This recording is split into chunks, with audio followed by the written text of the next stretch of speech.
RRC Group D Grand Test 41 Physics subject. Question number 27. Heat flows from one body to another because of their difference in. ఈ క్రింది వానిలో దేని వ్యత్యాసం వలన ఉష్ణము ఒక వస్తువు నుండి మరొక వస్తువుకు ప్రసారం జరుగుతుంది?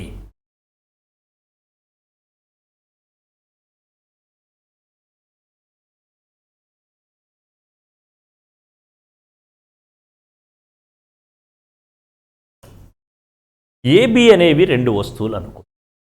A అనే వస్తువు యొక్క ఉష్ణోగ్రత 70 డిగ్రీ సెల్సియస్, B అనే వస్తువు యొక్క ఉష్ణోగ్రత కేవలం 10 డిగ్రీ సెల్సియస్.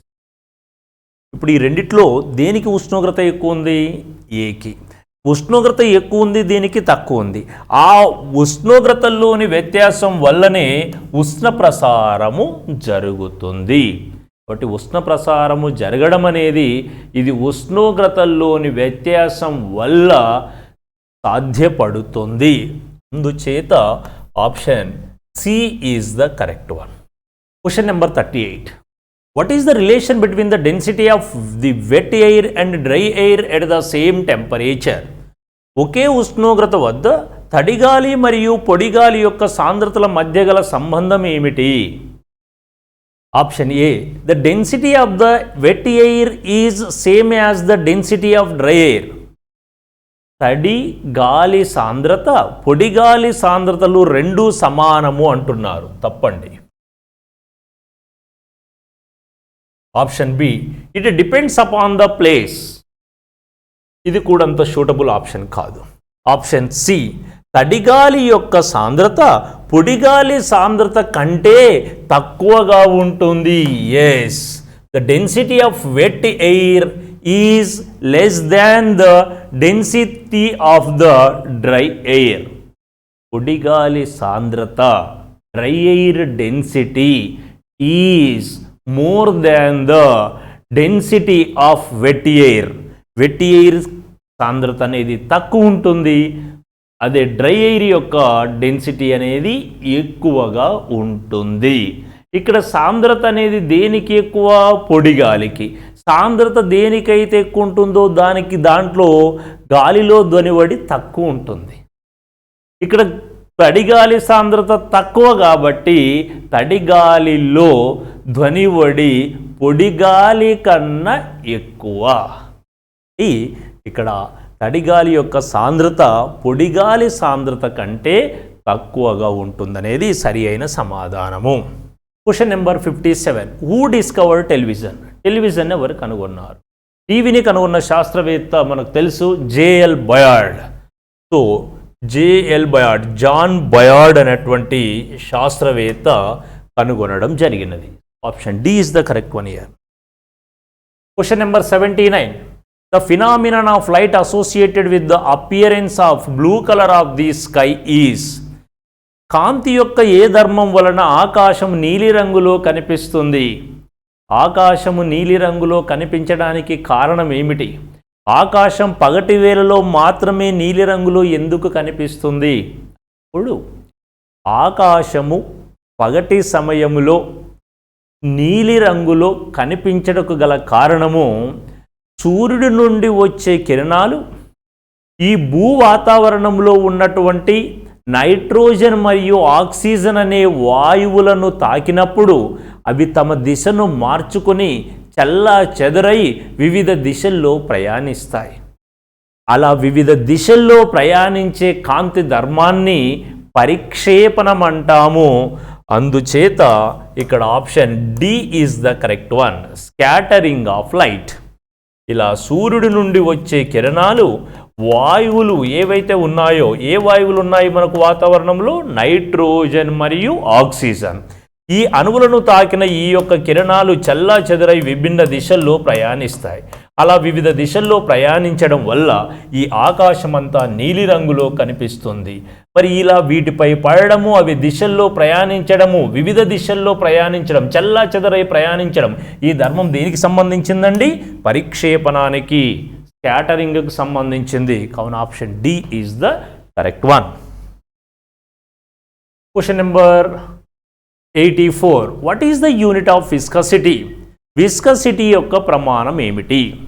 విస్కసిటీ యొక్క ప్రమాణము ఒకటి పాయిస్.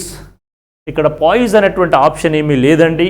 రెండవ unit pascal second. Pascal second. మరి పాస్కల్ అనేది దేని యొక్క ప్రమాణము? పీడనం. పీడనానికి మరో ప్రమాణం ఏమిటి? Newton per metre square into second. దీనిని ఎలా చెబుతారు? న్యూటన్ సెకండ్ పర్ మీటర్ స్క్వేర్గా చెప్పాలి. So newton second per square metre. So option B is the correct one for this. Question number 92. Gelatin is used as ingredient in the manufacture of ice cream. This is due to ice క్రీంల తయారీలో జెలాటిన్ను పదార్థంగా ఉపయోగిస్తారు. జెలాటిన్ను ఎందుకు కలుపుతారు? కారణం ఏమిటి అంటే option A to stabilise the colloid prevent crystal formation.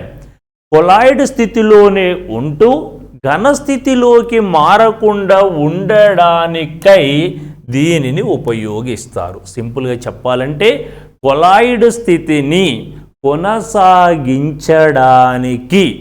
ఏ పరిస్థితుల్లో కూడా ఘన స్థితిలోకి మారకుండా చూడడం కోసము దీనిని ఉపయోగించడం జరుగుతుంది.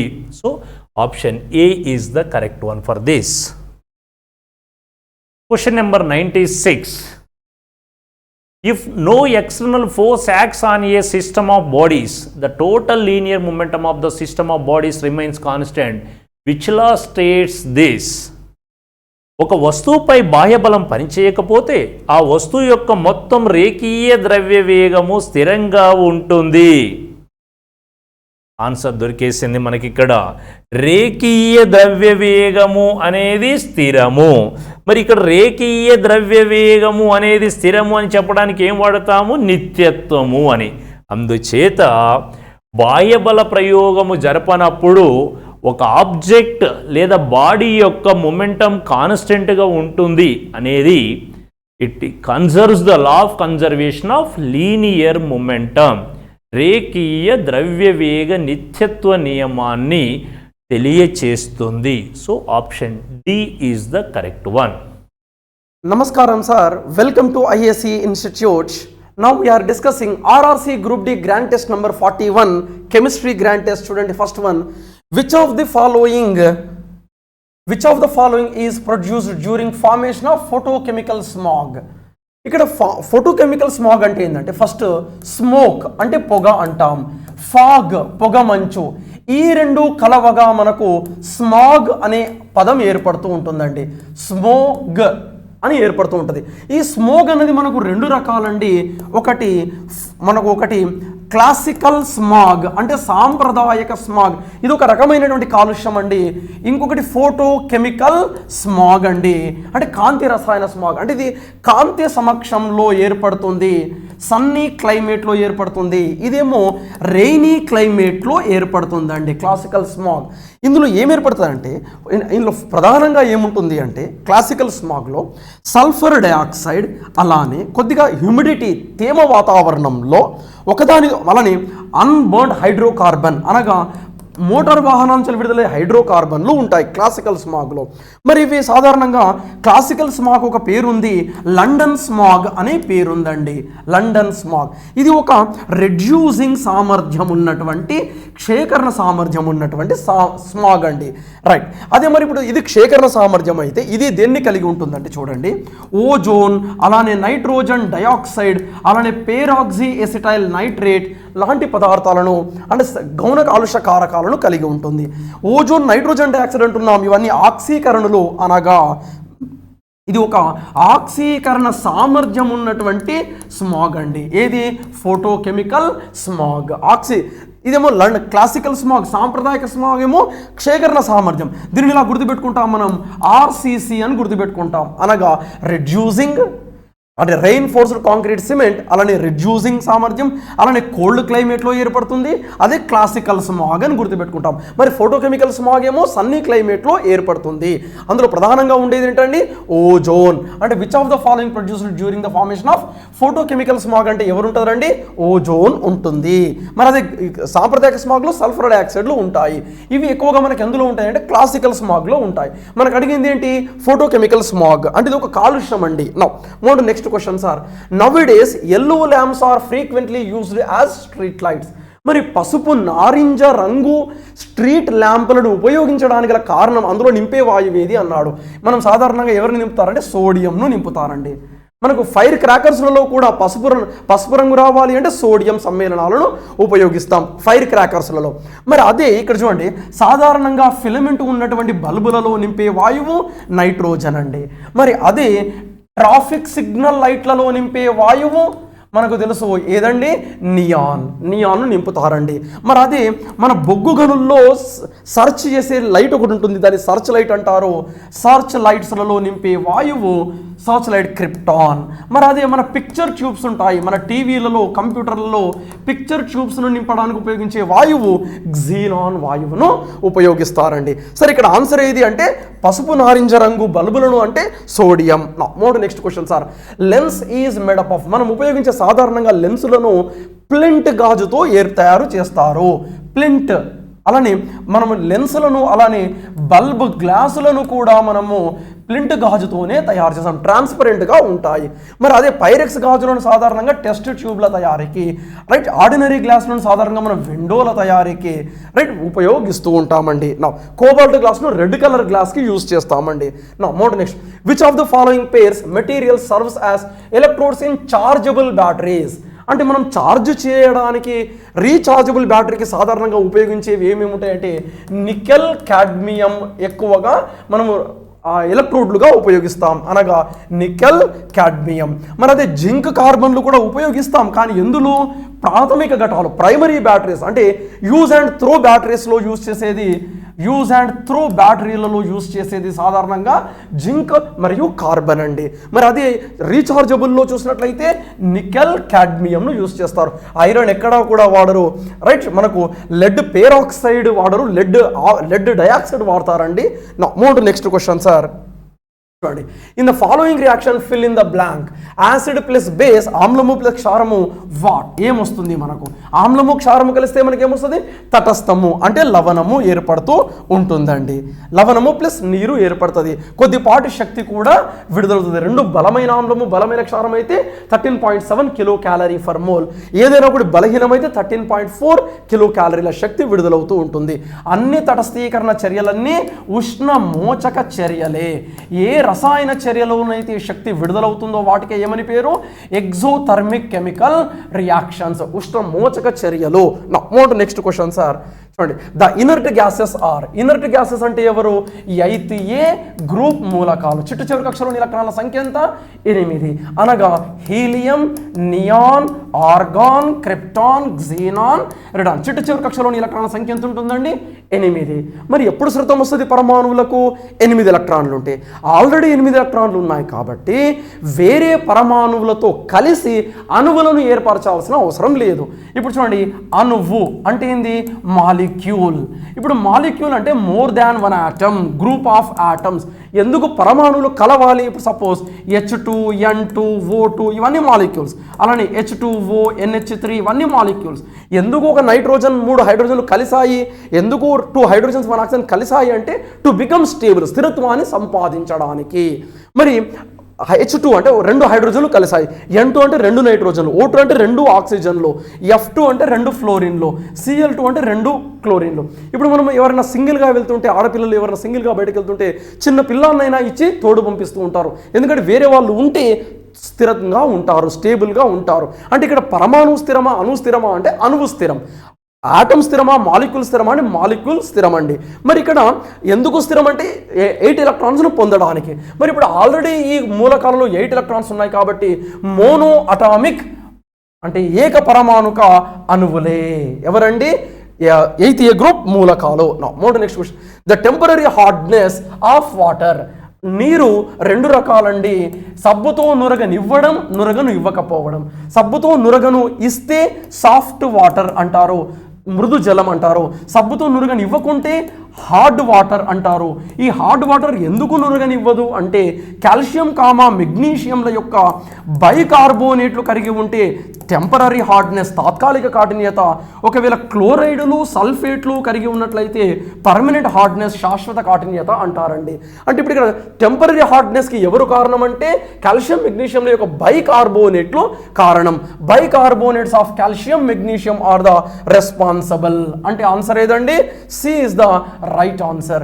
మరి అదే సల్ఫేట్స్ ఆఫ్ అంటే క్లోరైడ్స్ సల్ఫేట్స్ అంటే ఏంది? పర్మనెంట్ హార్డ్నెస్గా చెప్తాం. నా move to next question sir. చూడండి, chemical name of oil of vitriol. Oil of విట్రియల్గా సల్ఫ్యూరిక్ ఆమ్లం ప్రసిద్ధి, H2SO4గా ప్రసిద్ధి. నా move to next question sir. A substance which readily forms colloidal solution in contact with water. ఏది సులభంగా మనకు కొల్లాయిడల్ ద్రావణాన్ని ఏర్పరుస్తుంది నీటితో అని అంటున్నాడు. ఇక్కడ మనకు గ్రీక్ వర్డ్ ఒకటి ఉందండి. గ్రీక్ వర్డ్ చూడండి, ఫిలిక్ అంటే లవ్వింగ్ అని అర్థం అండి. లవ్వింగ్ అని అర్థం. ఫిలిక్ అంటే ఇక్కడ హైడ్రోఫిలిక్. హైడ్రో అంటే ఏంది? నీరు. ఫిలిక్ అంటే లవ్వింగ్. హైడ్రో అంటే వాటర్, ఫిలిక్ అంటే లవ్వింగ్. అంటే హైడ్రోఫిలిక్ కొల్లాయిడ్ అంటే ఫిలిక్ అంటే లవ్వింగ్. అంటే ఆన్సర్ ఏదండి? డి. సులభంగా అవుతుంది. హైడ్రోఫోబిక్ అంటే ఏంది? ఫోబియా అంటే భయం, అంటే ఇది ఏర్పరచదండి. అంటే ఆన్సర్ కాదండి. రైట్, అంటే ఆన్సర్ ఏదండి ఇప్పుడు? D. Now right, thank you very much. Hi students, welcome to IACE online classes. In this particular video we shall discuss RRC Group D Grant Test number 41 Biology questions bilingual video explanation. So here comes your first question. మీ మొదటి ప్రశ్న on the screen. Okay. Musa paradisiaca is the scientific name of which plant? So Musa paradisiaca ఏ మొక్క యొక్క శాస్త్రీయ నామము? A mango మామిడి, B wheat గోధుమ, C corn మొక్కజొన్న, D అరటి బనానా. సో మనం ఇక్కడ తీసుకుంటే Musa paradisiaca, the scientific name of which plant? Now mango, Mangifera indica. Mango scientific name Mangifera indica. So మామిడి శాస్త్రీయ నామము మ్యాంజిఫెరా ఇండికా. వీటి యొక్క శాస్త్రీయ నామము Triticum aestivum. Triticum aestivum. Triticum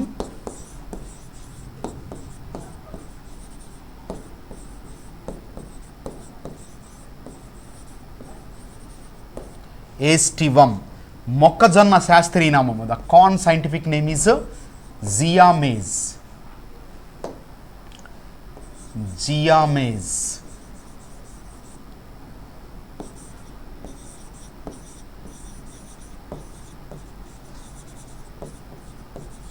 then automatically answer is option B. Musa paradisiaca is the scientific name of banana, arati. Okay, so answer is option D. Next question, filaria is transmitted by. వేటి ద్వారా filaria వ్యాపిస్తుంది? A Aedes mosquito, B Anopheles mosquito, C Culex mosquito, D swamp mosquito.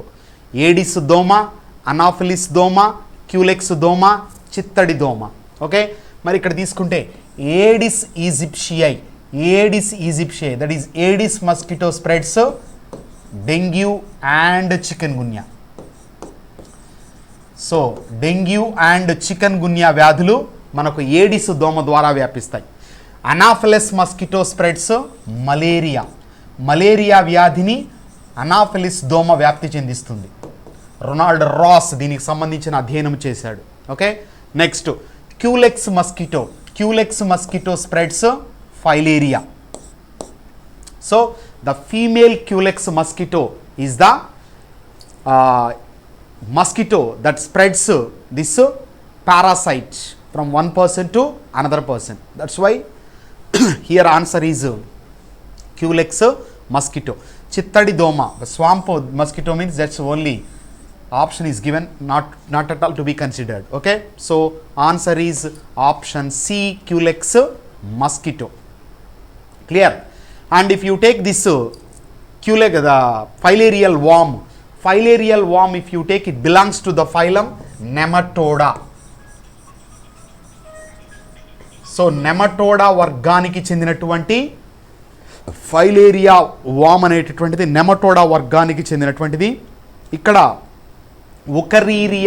ఉకరీరియా ప్రజాతికి చెందిన ఉకరీరియా జీనస్కు చెందినటువంటి 2 species, ఉకరీరియా బాంక్రాఫ్టీ, ఉకరీరియా malai అనేటటువంటివి ఈ వ్యాధిని కలిగిస్తాయి. Okay, so answer option C, Culex mosquito. Next, which part produces pigeon milk? పావురం పాలు దేని ద్వారా తయారు చేయబడతాయి?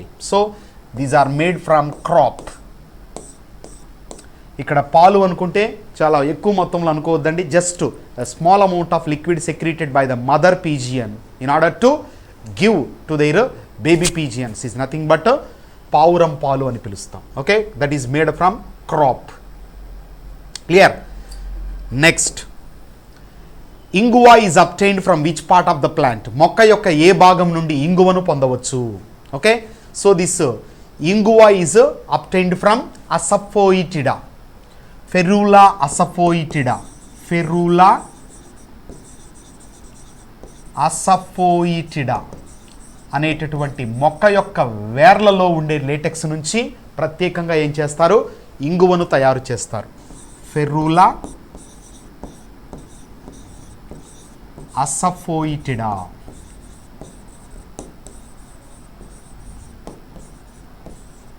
Okay, Ferula asafoetida. Clear? So answer is here roots. Option C is the right answer for the question. ఇంగువ is a particular component or a substance that can aid the process of digestion. జీర్ణ ప్రక్రియ చాలా త్వరగా, సక్రమంగా, పర్ఫెక్ట్గా, ఎఫెక్టివ్గా జరగడంలో కీలక పాత్రను పోషించేటటువంటి ఒక ప్రత్యేక పదార్థంగా ఇంగువను ఎక్కువగా ఉపయోగిస్తారు. అండ్ దిస్ ఇంగువ is basically used in almost all items, especially curries in Tamil Nadu. So చెన్నైలో, తమిళనాడు స్టేట్లో ఉన్నటువంటి ఎక్కువ ప్రాంతాలలో ఇంగువను విరివిగా ఉపయోగిస్తూ ఉంటారు. ఓకే, సో ఫెరూలా అసఫోయిటిడా అనే మొక్క యొక్క డ్రైడ్ రూట్స్ నుంచి వచ్చేటటువంటి కాంపోనెంట్స్ ద్వారా ఈ యొక్క ఇంగువను రూపొందిస్తారు. Clear? Answer is option C. Next, the fat digestion enzyme lipase is secreted by which of the following? క్రొవ్వు జీర్ణక్రియ ఎంజైమ్ లైపేజ్ను క్రింది వాటిలో ఏది స్రవిస్తుంది? Okay, the lipase enzyme is present in the pancreatic juice. The pancreatic juice is produced by pancreas, క్లోమము. So answer is option B. Okay, and if you take the remaining options, kidney, మూత్రపిండాలు. సో kidney తీసుకుంటే, kidneys are the chief excretory organs. And large intestine, the undigested food, జీర్ణము కాని ఆహారము ఎక్కడ ఉంటుంది? పెద్ద ప్రేగులో ఉంటుంది. ఈ పెద్ద ప్రేగులో ఉన్నటువంటి కోలాన్ అనే భాగము, it can act as additional or accessory excretory organs. Okay, ప్రత్యేకంగా అదనపు విసర్జక అవయవంగా పనిచేస్తుంది. ప్రత్యేకించిది some of the minerals like calcium, iron లాంటి వాటిని ఇది విసర్జిస్తుంది. కాబట్టి the additional or accessory excretory organ in the large intestine is nothing but colon. Okay, then కాలేయము, we know that it is a multipurpose organ of the body and it is in fact it is the biggest gland in the human body. మానవ శరీరంలో అతి పెద్ద గ్రంథి ఏది అంటే ఈ యొక్క కాలేయం. So here answer is option B, pancreas, క్లోమము. Okay, next question, which of the following is responsible for the formation of cheese? జున్ను ఏర్పడడానికి క్రింది వాటిలో ఏది బాధ్యత వహించును? Okay, so if you take here A lycopodium, B yeast, C lactobacillus, D fungus. Now for the formation of cheese, జున్ను ఏర్పాటుకు అవసరమైనటువంటి micro organism yeast. Option B is the right answer for the question. Yeast microorganism is used for the making of various types of bakery products. కేకులు కానీ, పఫ్లు కానీ, బన్నులు కానీ ఇవన్నీ తయారు చేయొచ్చు. And yeast is also used for the manufacturing of alcohol. Alcohol తయారీకి సంబంధించి కూడా మనము ఈ యొక్క ఈస్ట్ను ఉపయోగించవచ్చు. Okay, so this yeast is responsible for making cheese. So answer is option B. Next, which of the following organisms are considered to be the both living and non living? క్రింది వాటిలో ఏది సజీవి మరియు నిర్జీవిగా పరిగణించబడుతోంది? So that means we should identify an organism that can exhibit the characters of both living and non living. So మనం ఇక్కడ ప్రత్యేకించి సజీవ లక్షణాలను, నిర్జీవ లక్షణాలను రెండిటిని చూపగలిగినటువంటి జీవిని గుర్తించాలి. Okay, and these both living and non-living characters can be seen in the virus. Why? Because virus, when it is in the host body, it shows all kinds of living activities. But when it is outside the host, it acts as a non-living, or it looks like a non-living thing. So ఆతిథేయి శరీరము లోపల మాత్రము సజీవ లక్షణాలను virus చూపుతుంది, కానీ ఆతిథేయి శరీరం వెలుపల నిర్జీవ లక్షణాలను ప్రదర్శిస్తుంది. కాబట్టి ఇక్కడ the living organism that can act as a bridge between living and non-living. Okay, so that is nothing but a virus. Option D is the right answer for the question. Clear? And if you take the remaining options, bacteria, fungi, algae, all these are microorganisms. Microorganisms. And if you take here శిలీంధ్రాలు, algae, శైవలాలు, శిలీంధ్రాలు తీసుకుంటే these two are non flowering plants, పుష్పించనటువంటి మొక్కల కిందకు వస్తాయి. Clear? So here answer is option D, virus. The longest cell in the human body is, మానవ శరీరంలో అతి పొడవైన కణం. Next question. ఓకే, సో అతి పొడవైన కణము ఏదండి? నర్వ్ సెల్, నాడీ కణము. ఓకే, ఆల్మోస్ట్ 90 to 100 సెంటీమీటర్ లెంత్లో యొక్క నర్వ్ సెల్ ఉంటుంది. దట్స్ వై మానవ శరీరంలో అతి పొడవైన కణము ఏది అంటే నర్వ్ సెల్ వస్తుంది. Okay, muscle cell means present in the కండరాలు, కండరాలలో ఉండే కణాలను కండర కణాలు అంటారు. అండ్ కాలేయ కణాలు అంటే కాలేయంలో, లివర్స్లో ఉండేటటువంటి liver cells. Then kidney cells, kidney cell అంటే మూత్రపిండాలలో, మరి మూత్రపిండాలలో ఉండే వాటిని నెఫ్రాన్స్ అని పిలుస్తాం, nephrons. Okay, so the kidney cells are nothing but nephrons, and these are considered as the structural and functional units of kidneys. So మూత్రపిండాల యొక్క నిర్మాణాత్మక మరియు క్రియాత్మక ప్రమాణాలను వేటిని పిలుస్తాము? నెఫ్రాన్స్ను పిలుస్తారు. Okay, now answer is option A. And the next question, Karl Landsteiner is known for the discovery of which one of the following? Karl Landsteiner క్రింది వాటిలో దేనిని కనుగొన్నారు? A crescograph, B radioactivity, C blood group, D x-rays. So A crescograph, B radioactivity, C రక్త వర్గాలు, D X కిరణాలు. మరి ఇక్కడ తీసుకుంటే ప్రత్యేకించి Karl Landsteiner very famous for his the discovery of blood groups. So రక్త వర్గాల పితామహుడిగా ఎవరిని చెప్తాము? యొక్క Karl Landsteiner. Okay, so very very important to remember, Karl Landsteiner is the person who is called father of blood groups. So answer is option C. That's all. Thank you.